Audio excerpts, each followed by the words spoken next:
Vas-y, je te laisse prendre un papier. J'ai peur, moi, de ce qu'il y a sur tes papiers. Hein. Cite 3 candidats avec lesquels tu ne veux plus jamais tourner. Ouh, ça va être les problèmes encore. Oh non, par pitié. Alors déjà, moi, je veux plus tourner avec plus personne déjà, mais si je tourne les 3 personnes, ce serait Ilan, Maëva Guénam. Mais c'est même pas que je veux plus. Enfin, en gros, tu sais, si je devais refaire de la télé et je me retrouve avec eux, je vais vivre mon aventure pareil. Ou... Ça va pas te changer la vie, quoi. Ouais, non, je m'en fous. Ok. Allez, c'est à moi.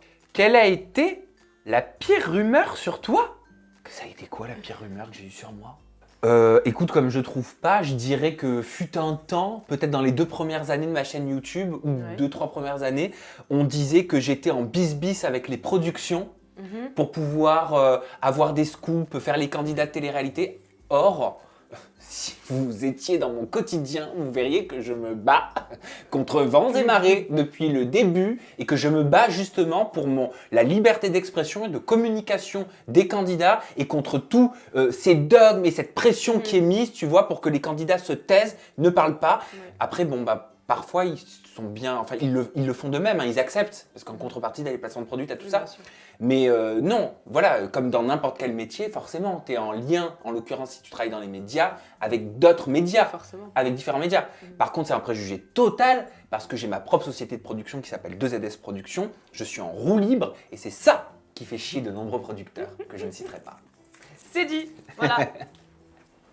À toi, Très Alissa. bien. Cite 3 défauts que tu as. Un peu bipolaire. Attention, c'est une maladie.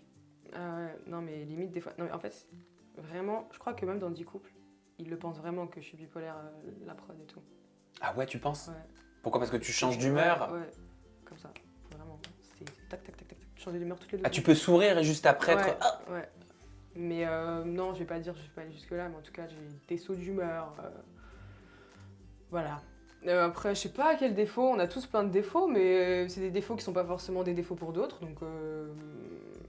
Oh, bah t'en as dit un bien gratiné déjà. Là, bah ouais.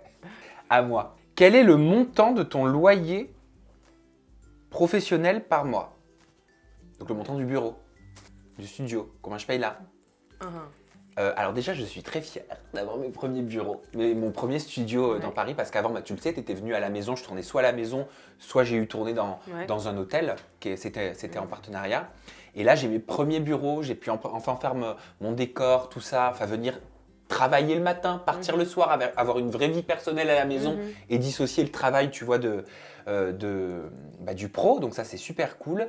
Et ce bureau dans Paris, il fait combien de mètres carrés? 60 mètres carrés, je le paye 2030 € par mois. Alors, je sais que ça peut paraître hors de prix pour beaucoup de personnes, mais tu connais Paris. Dans Paris, 60 mètres carrés, 2030 € en plein cœur de Paris, c'est pas considéré comme élevé. C'est même pas élevé pour le marché. C'est très bien. Oui, voilà, toi qui connais le marché parisien, c'est très bien pour 60 mètres carrés. Voilà, c'est très cher à Paris. C'est extrêmement cher les loyers.